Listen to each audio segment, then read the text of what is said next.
Thank you all for being here. It is a pleasure to have you at our first Growing Up in Science event of this semester. Growing Up in Science is a series which was originally founded at NYU by Weijie Ma and is centered on discussions with professors about the paths they took to where they are today and their experiences at a stage that many of you are at now. We're very glad to have with us today Professor David Meaney, who is the chair of the Department of Bioengineering here and also holds an appointment in neurosurgery. And I will not give you very much more of his extensive bio because I think he will indicate some of that himself. But please join me in welcoming him. Thank you so much. So thank you. It's a beautiful fall day. I appreciate you guys coming out even more. I thought what I would do is I would try to make this as interactive as possible. I would tell you a little bit about myself, and it's far more personal than the typical scientific talk. I don't mind that at all.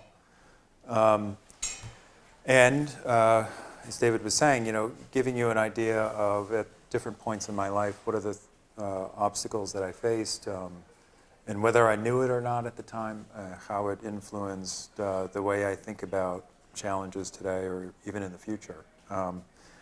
So, I'll readily admit I had no idea that I would be doing what I'm doing right now when I was young. No idea. I had a father who dropped out of high school and got into some trouble, and the judge said to him, you either join the Navy or you go to jail. So he joined the Navy, and because of that, he served 3 years in the Navy, left the Navy, and went to college on the GI Bill. So the Navy, quote, straightened him out. And he personally witnessed or experienced what college could do to a person's life. He was first generation.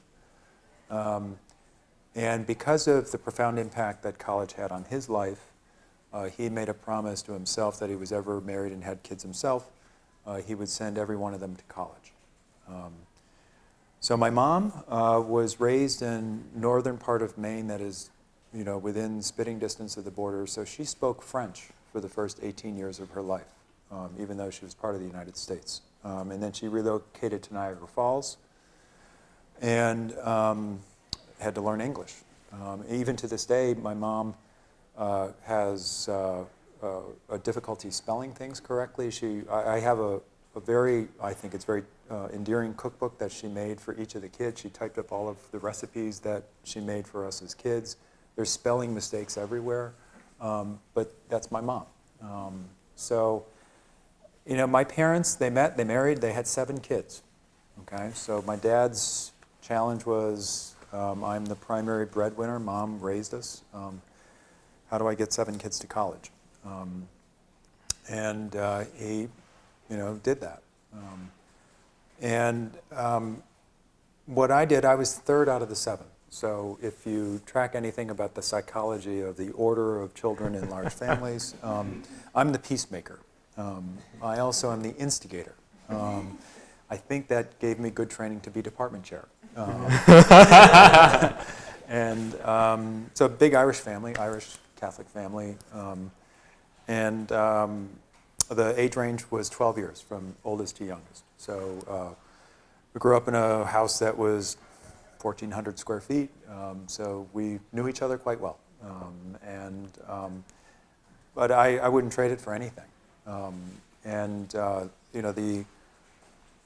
The thing that my parents said to us throughout our childhood is, you will have and hopefully experience many things in your life. You will always have your family. The siblings around you will always be there for you, and they'll support you. And I took that, as well as everybody else took that to heart. So I was good in math and science and biology, and at the time, biomedical engineering was a new thing on the block. It was a discipline, a degree that wasn't offered by many places. And one of the struggles I had was as I was going through high school, I thought, I'd really like to go away to college because the local colleges around me in Buffalo, New York, didn't have biomedical engineering. My dad was saying, look, I'm going to put 7 kids through college. You're going to go to the state college, the local university college. It was a SUNY school, SUNY at Buffalo. It was a very good school. So if I think of like the first big obstacle in my life, it's arguing with my dad about going away rather than staying. And there's a long, circuitous thing, but along the way, what I thought, well, to make it a little bit better for my family, I was playing high school football at the time, and I thought maybe I'll get a scholarship, a partial scholarship, to help reduce the load. So I really focused on that, and high school football is not a big thing in Western New York, so I didn't help matters much because in my senior year of high school, our football team lost every single game that they played. So there weren't many scouts coming to scout the team. So that dream disappeared pretty quickly. Of course, what we know about CTE nowadays, it's probably a good thing that I didn't expose myself to a lot of hits. But I applied to Rensselaer. I got in. They gave me a generous aid package, and I ended up not going but transferring in my freshman year. So the second obstacle was Rensselaer didn't take any of my credit. And when I left, the night before I left for college to go in January to Rensselaer, my dad said, look, if you don't get better than B's in college, I'm not going to pay. So the pressure was on for me to do well academically. And I could understand because I was taking out loans and all that. So I had to do a 4-year curriculum in 3.5 years. And I didn't get any transfer credit, but it all worked out fine. And it was fine until the junior year when my dad lost his job. So that's another part, the things I experience in life. I'm about the age when my dad lost his job now. And I think about that because I'm fortunate to be in a career where I have tenure. I will not lose my job unless the university goes under, and it will not go under. That was a struggle because now I felt guilty because I was going to a college, I was taking out loans, but my dad was helping along the way. And in my senior year, I tried to decide what I wanted to do. I didn't know anything about graduate school. I applied for a master's degree at a couple of different places, and I was convinced that I could only take on another year of tuition, plus paying my own way through teaching, whatnot, being a TA. And Penn called me, and Penn said, look, you have pretty good grades. You've applied to the master's program. We'd like to transfer your application over to the PhD program, and we'd like you to come and visit. And if you get in, we'll pay your tuition, we'll pay your fees, we'll pay you a stipend. I had them repeat that last part because I literally had no idea, right? I mean, I've been paying for school for 3.5 years, right? In today's money, I calculated it a little while ago, I was $45,000 in debt. And they're paying my way. Like, this is the best deal ever. Looking back on it, that wasn't a struggle, but it was a lesson that I learned that I don't want people, now that I'm a professor, I don't want them to be as uninformed as I was back then. For those of you that know me, I really try to focus a lot on undergraduate mentoring and giving them advice while they're here for life decisions, this being just one of many. I came here to do my graduate work, and I thought I was going to spend 4 years, get my PhD, and go to industry. I had no interest in becoming a college professor, which is another reason why, I never expected to be here. I haven't had a single regret along the way. It hasn't been easy when you're a professor. You spend the first part of your career sending out lots of things like papers that get rejected, grant applications that get rejected, teaching evaluations that are really rough. because as engineering, in our engineering programs, we often don't teach how to teach. We expect people to figure it out. And those were hard. And I'm glad I made it through. I'm grateful, honestly. I had support from my siblings and my wife. And I think the support network has been an important part of, I think, anybody, but I can say personally for me as well. And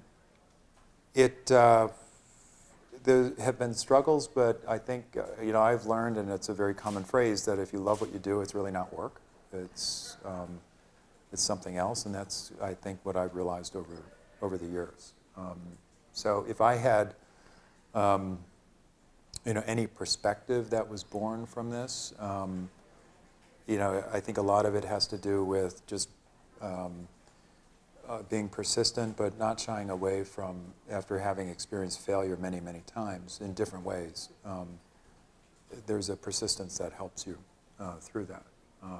And I found it, and I can give you more examples later in my career. I can give you, we still, as academics, I think we have a job that is often not well understood by people in the public. I mean, my mother still calls me in the summer and says, how's your summer vacation going, right? Because Mom, I do other things in the summer. But it's a great profession, but it's not the only profession. And I have to say that, I'm glad we have these forums. I think if I was asked to do something like this 10 years ago, I'm not sure I would have felt comfortable sharing. Because I've realized, looking back on it, parts of my struggle, I didn't share with many people. Like when I went to college, Rensselaer, I was terrified. I was terrified because I came from a school district, a high school, that was really not that great in math and science. It was awful in English. And I was going to a really hard engineering school. I didn't know what to expect. It was a motivation, but I walked around and I met all these people that were really smart, like people that could do these calculations in their head, like, wow, that's amazing. And it was intimidating. And it took me a good couple of months to get my legs under me. And to a lesser extent, when I came to graduate school, there was the same thing. But by then I had, been accustomed to like pushing myself, but there was still an adjustment when I came here. So there's moments where you kind of wonder whether you found the right place, whether you are really justified to be there, or if it just is happenstance and you're kind of faking it until you make it. I can understand that. But the other thing I've realized, like for instance, when I became department chair, it's 12 years ago now, I thought I knew what the job was. It was a Wednesday, my first day being chair. I went home Friday, and I had 2 very stiff cocktails because I had no idea by then what the job was. Like I had people coming into my office, and I reached out to other chairs at other places, and that's like that was a moment where you thought, gosh, am I really up to this? Right? It's been 2 days, and I'm overwhelmed, and I had no idea that the job was what it is. And frankly, looking back on it, I had no idea even then what the job was. But you call people, you develop a network, you have a confidence in sharing, and that was also helpful too. So it happens at different points in my life, so it's happening to everybody. So that's a little bit about me. I mean, that's just little vignettes about struggles, challenges. Sometimes I get asked by students, did I ever get less than an A in a class as an undergraduate? Yeah, you betcha. They're sometimes shocked, right, to learn about that. But that's, I think, part of what life is about. But I mean, again, I just thought I would talk for a little bit and listen to you and answer questions that you may have about that. Thank you so much for telling us your story in with such openness. Does anyone have a burning question? I can start us off. Yeah. Jerry? Yeah. So your research is focused on TBI and neuroscience. At what point in your career did you realize that's what you wanted to do? Yeah, that's a good question. So at Rensselaer, I was on the path to get my degree and go to medical school. That was kind of my path. It was not surprising because I was a biomedical engineer. I knew something about physiology. And then in my junior year, I decided that medicine just wasn't interesting enough to me to make a career out of it. And I liked the engineering. And I liked the fact that if you combined engineering and health or medicine, you could have an impact, but not treat people. And you have it through technology or creating knowledge. But I didn't know what that area was. And then I came to Penn. I did my graduate work in head impact biomechanics. But even then, when I first started, I wasn't sure if this was the life calling. And then one of my classes was an independent study where they had a group of, I think, 5 of us, graduate students, talk to the neurosurgeons, learn a little bit about how to care for people in the neuro-intensive ICU, and then literally go around and you meet the families of the patients that are head injured, extremely head injured, and crippled for life. That was the moment for me. That was the moment when I realized, number one, brain injuries are devastating to families as well as the people. And at that time, and it's still true, we don't really have a good handle on how to treat these so that people get much better. They get better, but they don't get much better. And that at that period of time in the country, we were still ignoring a lot of technologies that could be incorporated into cars and to other modes of transportation that could protect us. So I thought as an engineer, there's a lot we could do here. That was the moment when I saw this is the way in which my background in engineering could make a difference. And I've been fortunate to have a career at a time when the technology was available that was incorporated in cars to make the cars much safer. Someone estimated recently that cars are 100 times safer now than they were in the 1960s. And that's kind of an amazing accomplishment that goes unnoticed. And we're now, I think, at another tipping point where we talk about head injuries in sports and how we could be developing technologies either while the people are playing sports or after they've been injured in sports that could have I wouldn't say 100x effect, but have a significant effect on improving the health of their lives. So that was it. It wasn't planned. It just kind of happened. And that's, I think, the biggest challenge. They say to students, undergraduates here and elsewhere, go use college to find your passion. Well, I didn't find my passion until graduate school. And I didn't go to graduate school thinking I'd find my passion. It happened. So. Can you tell a bit more about your daily life? It seems like you can do everything. Yeah, I can't. But for me, I think you can do exercise. I don't know Yeah. how you manage your time. So I have many weaknesses, okay? A couple things. I should get more sleep. So one of the things I'm working on right now is trying to get more sleep. So one of the things that I realized actually in the past 2 or 3 years of my life was that getting 5 or 6 hours of sleep a night is not healthy. So I'm at 6.5 hours right now. I'm adding 10 minutes every 3 months. That's my plan. I'm an engineer. I'm very precise about this. And that has helped. So the other thing, and frankly, this is hitting me right at this moment, where I'm moving into a new position administratively in the school. I'm still working with closing out some details of my current administrative position. I'm teaching a lot, and literally you're catching me at a moment where I am actively thinking, what am I cutting out? Because I have to cut out not just one thing, but I'm going to have to cut out a couple of things. Because I know that I can't do this pace.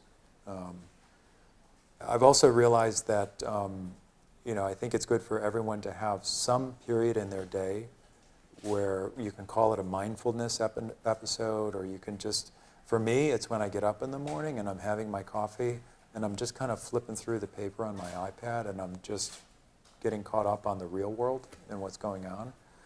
That hasn't been a particularly enjoyable thing in the past couple of years with the political climate, but it's still something that I do. So I try to program in downtime.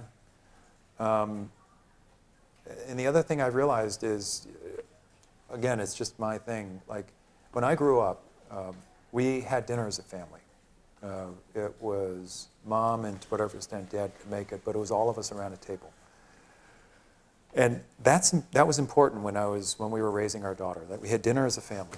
And that you could go and do a little bit of work after, let's say we put our daughter to bed and we had some time to ourselves. But you have to be honest with yourself. You have to check in periodically to say, there's too much here. There's too much. So. Thank you so much for sparing an hour out of your schedule or your sleep. This is fun. No. Yeah. 6.5 hours. What would you recommend touching on that? If, for those of us who don't have to run a department, what should our level of sleep be? If we aren't constrained by that. 7 to 8 hours. I think that's what it should be. We'll be taking a poll afterwards. Yeah, I know, really. So you said when you went to graduate school, you didn't think about, even maybe as a graduate student, you didn't think about becoming an academic. Yeah. Can you talk about that juncture between academia versus industry? Because it sounds like you were actually thinking about technological solutions to things, which might have more naturally led to industry. Yeah, it definitely was. Yeah. So in my first year, second year of graduate school, I was thinking, in fact, my wife is also from Buffalo, so we thought we would relocate to Pennsylvania for just 4 years, or 5 years, and then we moved back to Buffalo. And it's been 32 years. So she's forgiven me. But so there was a place there that actually was a testing lab where they were testing out new airbags, new passive and active safety technology. So there was an opportunity I could even imagine back there. Part of the tipping point was I was involved as a TA for classes, and I liked teaching. And I really liked the moment when students would get it. And I started to appreciate that more and more as time went on. The other part, I have to say, was my thesis advisor. He was the one that said at some point, look, you should think about this other path. And let me tell you what the positive attributes are about this other path. And the more I thought about it, the more I realized that could be a path for me. And then ultimately I realized I just enjoy the independence of academia. Sometimes it's not as independent as one would think, but I did like that a lot.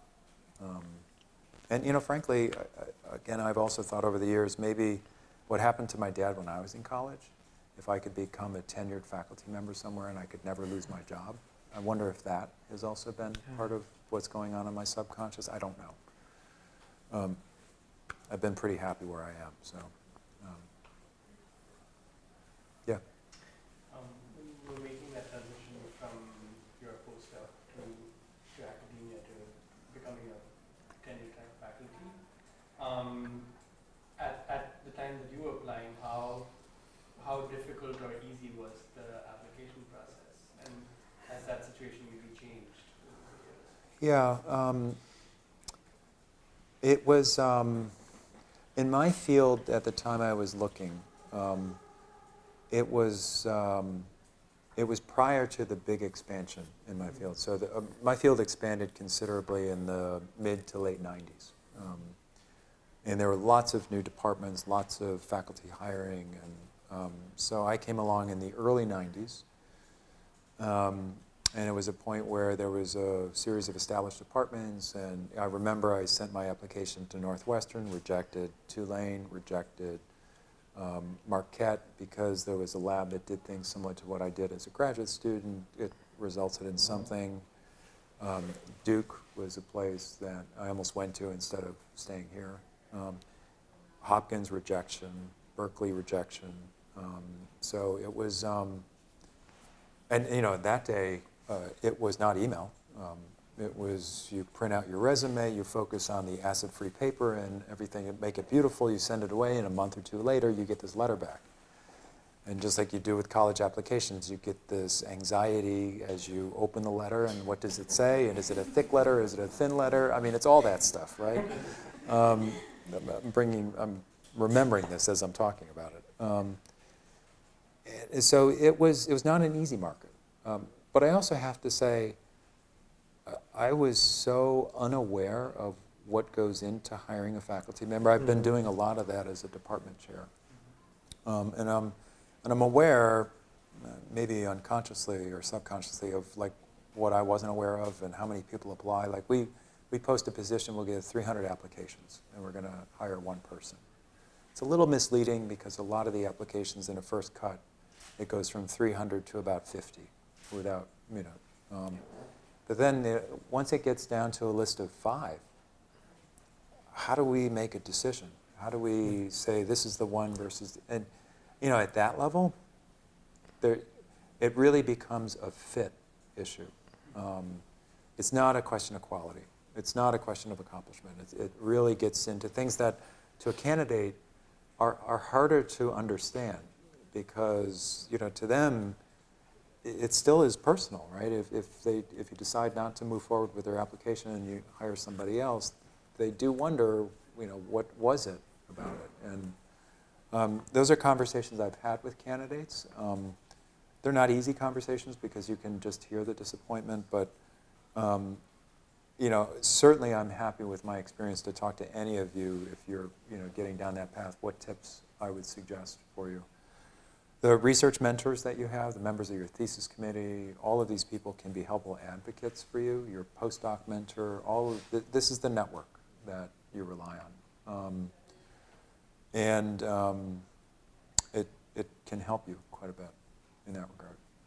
But I was, looking back on it, I went through a lot of rejection, but I was also unaware of what it really was. Yeah. So you spoke about rejection and how it tends to be personal for the applicant, Yeah. whereas for the person evaluated. So what kind of stories did you start out telling yourself about these rejections, and how did that change with time? Like, Yeah. how do you sort of I got- assign credit to it? Like, I got better at lying to myself, I guess. No, no, honestly. I've had different phases of my life. Like, you know, early on, I didn't understand. Like when I first started applying, say, oh, I got rejected, no big deal, right? And then I got rejected again. And suddenly it became a pattern, right? It wasn't the norm that I would get invited for an interview. No, the norm was I would get rejected. That was new for me. And, you know, 90% rejection, 10% success. Little did I know that's the way grants are funded, right?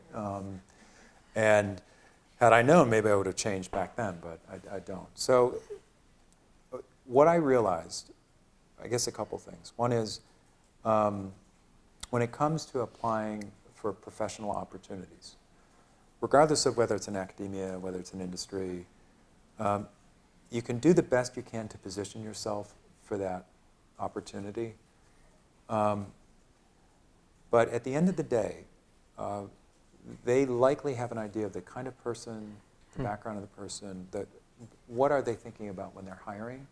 And they may not match with the qualities that you have that are great qualities, but it's just not a match for them.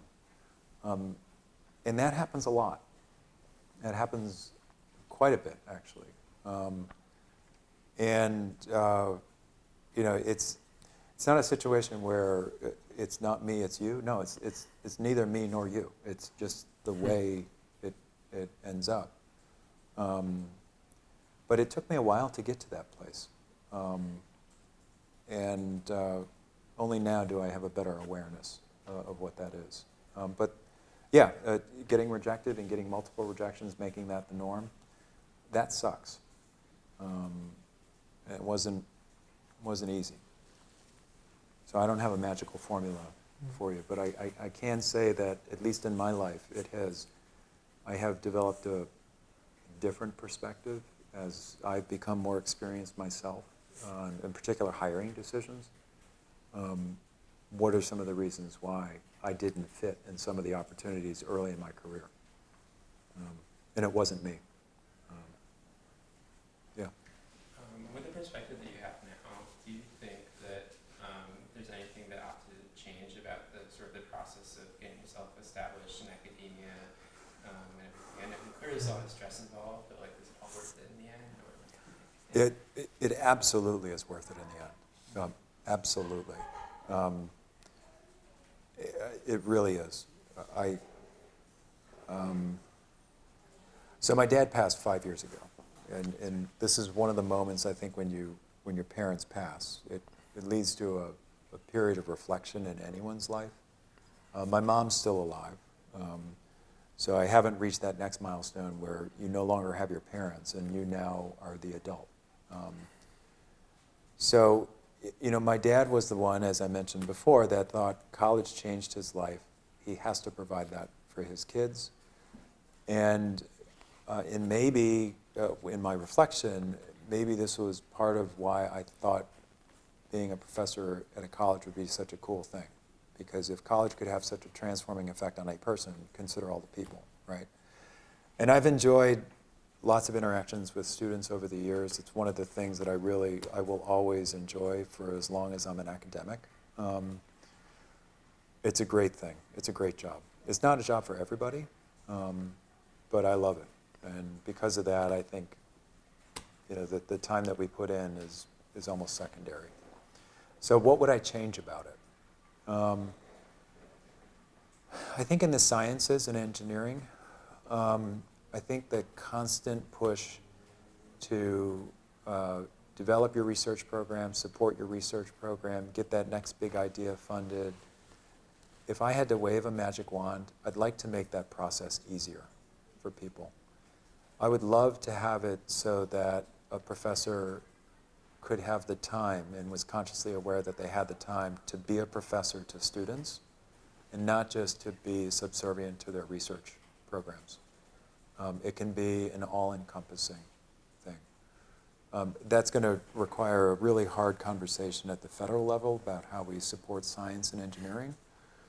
We're not going to have that for the foreseeable future, but maybe with a new administration, we at least can start it. Obama had started it, and Obama was on the right path. But if I could change one thing, it would be that. As a department chair, you often have to wrangle people at different levels. Do you have any advice for those of us who may have to do something similar at some point in our careers, either with mentors or with people we're working with, and collaborators, or even people we're supervising? Do you have tips for people management, both from an external perspective and how you deal with it internally? Yeah, it's an excellent question. I've learned techniques over the years. So, and these I think are fairly well known, so if you know them, forgive me. But so for instance, email, right? I've heard of that. All of us, yes, all of us use email, right? It's not the first mode of communication that I would suggest if you're a department chair trying to solve an issue. Mm-hmm. And I didn't know this when I first became chair, so I would get caught in these, cycles of email back and forth, where the wording could be misinterpreted by the person that you're sending it to, and suddenly the escalation, within about 4 or 5 emails, it's like, all right, this is a problem, right? And it's much better to walk down the hall, Or maybe we'll walk across to the other building and see, hey, can we talk about this for 5 minutes, right? So get away from email, if you can. Use the phone. It's that little instrument on people's desks that they often don't use. The second thing is, I learned the technique of reflection in a meeting. So if I was in a contentious meeting, I was trying to wrangle somebody, and they were really being obstinate about, not doing it, and they say these crazy things, I would simply repeat back to them what they said to me, so just to clarify that I'm understanding what they're saying. And it takes a fairly tense situation and it de-escalates it. And 99 times out of 100, they say, well, no, I didn't mean that. Well, okay, what did you mean? So, the back and the forth, which again, electronic communication doesn't allow you to do, I think that's helpful. And I think it's also, they talk about the carrot and the stick all the time. I think it's only carrots that we have in academia. What's the interest? We're curious people, right? So what would lead a person to get involved in developing a new program? Is it something that's potentially interesting to them? Is it something that they could be known for, like they are part of a group that redesigned the curriculum and that they're credited with that? Sometimes we think that credit is this highly conserved quantity, that if we give it to one person, we can't give it to another. It's not an engineering relationship here. Credit should be completely unconserved. You give it to everybody, and everybody feels better because of it. And I think you also have to have a positive attitude. You have to have we're going to do this, and I think people sense that, and it's important. So those are just a Thank few you. things. Yes. But Very helpful to me. herding cats is Herding the other cats. way. But it's fun. You get to know your faculty, and you get to know what. One of the questions I ask them every year is, what is your dream for next year? Like, if you had an amazing year, what would it look like? Because my role as chair is to find out of that, what can I enable for them? In some ways, I'm a big enabler for them, which is not good in this other context, but yeah. Question?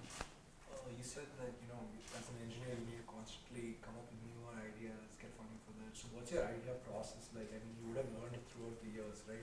Initially, you will not understand stuff, you will not get newer ideas. Yeah. How do you, develop that to getting better and better ideas? Yeah, it's a good question. I rely a lot on talking to people in my research group. I found myself, just the way I can think a lot up here, but it's not really entirely thought out until I talk about it. And I need to talk about it with somebody, and I need to have them, if they want, argue with me about it. That's fine. Beat up the idea, make it a better idea. I found that part of the process is really helpful. And you have to have a good relationship with people to do that. You have to be open. You have to sometimes say, look, I want you to disagree when you think you disagree. So sometimes people are like, oh, I can't disagree. No, you should. And so that's part of my process of relying on people. And then one of the things I do physical exercise pretty frequently. I use that as kind of a way to unplug and to just let the mind wander a little bit. I used to run, and I would do that midday, so it would give me some kind of head clearing time. I like having that in my day too. So those are just some things I do. Yeah. You mentioned you had a daughter, right? Yeah. Yeah, I always wonder how people who work in complex fields talk about their science with their children. Like, do you have a way of talking about it with them? I'm smiling because my daughter, she is now 23, going 24. She went to Vassar College, did neuroscience. Yeah, but she says to this day, and for the rest of her life, Dad, you had no influence on my decision. And she was the 12, 13, going through, I think, middle school at the time, and up until then, she liked math, she liked science, she liked, biology. And then she had an experience with her math class where it wasn't a very positive experience with the teacher. And it kind of steered her, and this is what they say about women in middle school or females in middle school. They can have one not so great experience and steers them away from STEM or at least engineering. So she came to me when she was 14 and said, there's no way I'm going to be an engineer. So just give up that ghost, which is fine.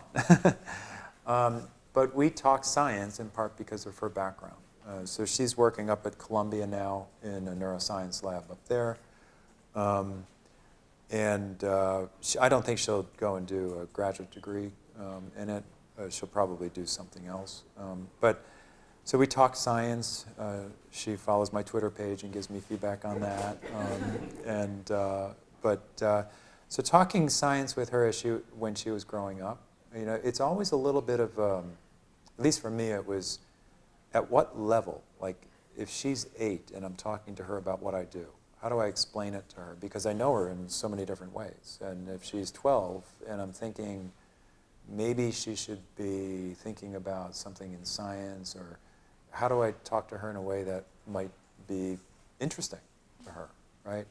I'm very fortunate, we were very fortunate that she was a kid that never really entered a quiet phase as a teenager. She was always around, and she was always very talkative. And I have 2 brothers, 3 brothers actually, who have sons, and they've said to me, they turn 13 and they just don't say a word until they're 16, and then they start 1 word a day after that. So I'm glad I didn't have that.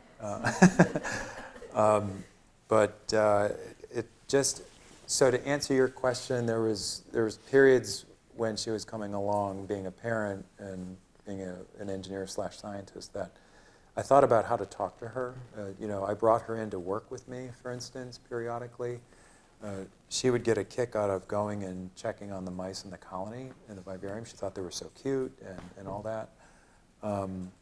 So I think she knew, and she knows both of her parents love their work. We do different things. And I guess that's probably the biggest takeaway from it. Yeah.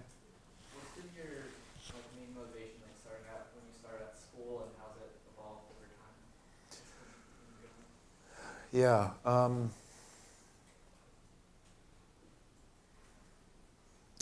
Well, that's a tough question because there's different phases. When I went to school, I was, my high school graduating class, about 10% of them went to college, just as a context. So I didn't have a lot of people that followed me onto college. So I didn't know what it was. And in my family, no one had gone away to school, so I didn't know what going away to school meant. So I was frankly terrified about the experience, and I didn't have goals at that time. The goal was to make it through the semester, and then the next semester. And then if it was the summer, to make enough money so I could go back in the following semester. And only over time did goals kind of become more realized. So as I was finishing up my engineering degree and thinking about a career, like, okay, what kind of career can I have, and what are the goals for that career? I wanted a career that was interesting. I wanted a career that I would enjoy for many years, but I wasn't sure if I wanted to do the same thing for many years, or if I wanted to bounce around a little bit.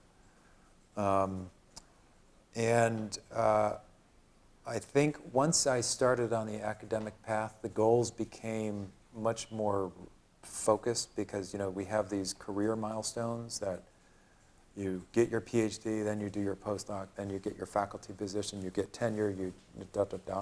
It's a little bit formulaic in some ways. But even then I got to a point, like I was promoted to full professor, and then that's the point in an academic career. Like you're not going to go through another promotion, right? Some people joke that you hit 40 and you've topped out, right, at full professor. Yeah, like that's really hard. So that was a harder moment for me to decide what I wanted to do. Eventually this department chair opportunity came along, and that's where it became a little bit more tangible, like, yeah, I could enjoy this. I could really enjoy this, and I have. So I had personal goals. I wanted to have a family. I didn't want to have a family of 7 kids. I knew that, but I wanted to have a family, and I wanted, and I say this to my daughter, although she's not at all interested. Having kids, raising kids, best life experience out there. Bar none. I would give up a lot of things professionally. I wouldn't give that up. So, and that's what my PhD advisor said to me during my time. Greatest experience is raising kids. And I believe that. It's not for everybody, but that's what I believe. Looking at the students and junior researchers who have passed through your department and your life, how do you see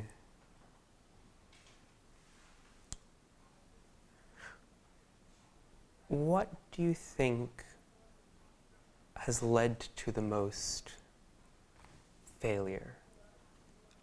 Where failure, I guess my first question is, what would you define as failure? And what within their control do you see as pitfalls? Because I think that for many young researchers, failure is defined differently than it is looking down from some distance. It's a good question because I teach a class, a lab class. Mm-hmm. It's an undergraduate lab class for juniors. And I say on the first day of the class that it's a class where we have them build things, and often what they build doesn't work the first time. So failure is part of the experience. Yeah. In that I've realized over the years teaching this class that our educational system is not at all thinking about how to teach failure, or whatever phrase you want to use for it. So this, when they experience this first time, things don't work. You take it apart, you put it back together again, it doesn't work. It's extremely frustrating. So the message that they can ultimately learn by understanding what went wrong, how this failure happened, and that's learning by failure. It's not an instinctive thing for us. So my definition of failure is not the classic definition per se. It's not having a setback, right? I would probably more say that if you've had something where it's a setback and you haven't learned something from that, that's probably the failure part of it. If you can learn why something happened, or if you had to do it again, if you would do something differently, you would try it again, that's not a failure. That's life. And that's learning. But I think we focus a lot on this immediate outcome. I send in this application, it gets rejected. And that could be perceived, obviously, as failure. I send in a grant application, it gets rejected. And there's lots of experiences like that. But I would say, again, that the failure might be, or the missed opportunity, could be not learning from whatever that experience is. So when I look at young people, and when I try to talk to these juniors about how do we build in an ability to learn, to absorb through these setbacks, I really try to instill in them this instinct that something not working is not a failure, it's a learning experience. And that's just the way we should be looking at it. I don't know if we're doing as good a job as we can with students nowadays to maybe have them look differently at setbacks. But that's just my opinion. How do you suggest doing that if you feel like something is going wrong and you don't know how to learn from it? How would you encourage people to do that? It's a great question. Say it's a PhD thesis, and you feel like, my thesis is overall, I'm failing, I don't know where my research is going, or my research is not succeeding in the way that I Yeah. expected it to. A couple of obvious things, right? If you feel intimidated by talking with your thesis mentor, your direct mentor, you should go to people on your committee. At least in sciences and engineering, we have that mechanism. I don't know how committees are formed in the humanities. Obviously, you should talk directly with your thesis mentor. Your thesis mentor also should have an ability, and I've tried to develop this over the years, of kind of sensing when the student may not be in their best, mind state. And I think it's incumbent on us to be more proactive, to say, hey, you might sense that things aren't going right, but let me take a step back and let's talk about the progress that you've made. It's very, very easy to be self-critical, especially in the sciences and engineering. It's our first instinct. We're critical people in general. We're really self-critical. And that can be really defeating very quickly. So part of our job as mentors, I think, is that and then it's not just mentors for the people that we are direct mentors of, it's if we're on a committee, a thesis committee, and we see a person in the hallway that, we're on the committee of, how's stuff going, and, be positive about it. Try to remind them of the accomplishments that they've made. But you have to communicate. The one thing I have learned, absolutely, is to be more open about early in the process when you think things are not going right. Don't let it kind of store up. That sounds like something to take to heart from both sides, both as a mentor and as a mentee. One of the things that we're doing in engineering is we're actively mentoring mentors. So when Wonderful. Young faculty start, there's lots of things that I've observed happening. One is invariably the young people, they're full of energy, they want to get going, right? They have high expectations of themselves, and they immediately place those on people that are in their lab. And then our job as the more senior gray hairs in the department is to say, let's roll that back a little bit. Let's talk about being a mentor, understanding that people in your lab are not clones of you. What you wanted as a graduate student, what you did as a graduate student, is not what you should expect from your own students. And what you should do is kind of engage in them and talk like, what are your expectations of school? What would you like to do? Because that's where the conversation needs to go. And that's been something with our faculty mentoring that has been an explicit part of it. And I think that's important. I also think it's important, and when we have PhD students starting in our program, we have a 3-page document which we give them, which we also give mentors, which is, these are the expectations we have of your mentor, and these are the expectations that the program has of you as a candidate. To try to make it clear, because it's sometimes nebulous. Like if you never write down what the expectations are,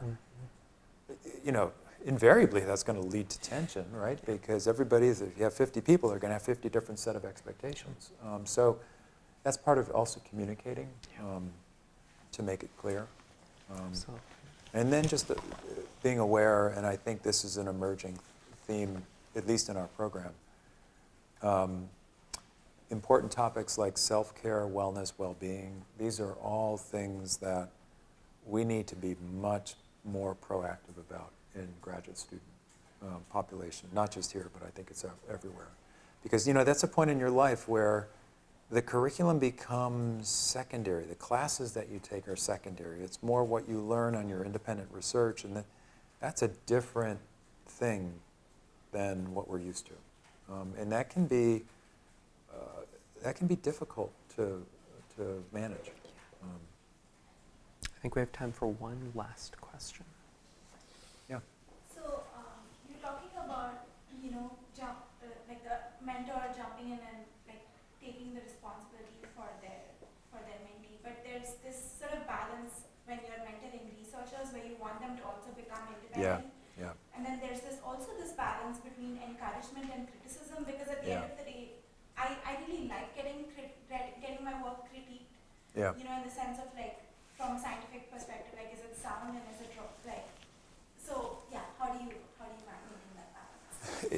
It's a great question, and I would say it's probably very individualized. So, as an example, if I'm writing a paper with somebody, nowadays I really ask at the beginning, before we even put a word to page, how do you want to do this? There's different ways to do this. Years ago, I could have just said, this is the way we're going to do it, right? And then, relatedly, if I have a person draft a section of the paper, as they're drafting it, I'll say, well, look, if you send it to me, I can give it the honest critique as if I'm looking at it from a reviewer. Like if you sent this to a journal and I was reviewing it.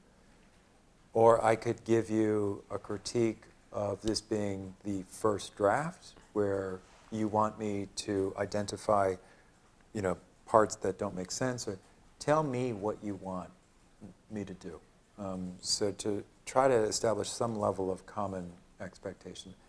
Ultimately, I think we would love to have people that we mentor that get to the point where you were mentioning, which is, look, I want people to be critical because frankly, this is the family here, right? Like, if they're not critical, and if they're not beating up the idea to make it better, you send it off to a journal or you present it at a conference, you don't want that first thing to be public. So there's a great value to critique. But understanding how each of us respond to critiques, maybe setting the stage to say, hey, I'm really going to go after this draft. Now that we've done it twice, I'm really going to go after it. I think that helps. And over time, my experience is the first paper is always the one that requires a lot of back and forth. The second paper, less so. The third paper is not autopilot, but that's the point where people understand how to put things together. And that's education. So I think we're out of time. well, thank you. But thank you Yeah. again for coming and talking my pleasure. with us. Yeah.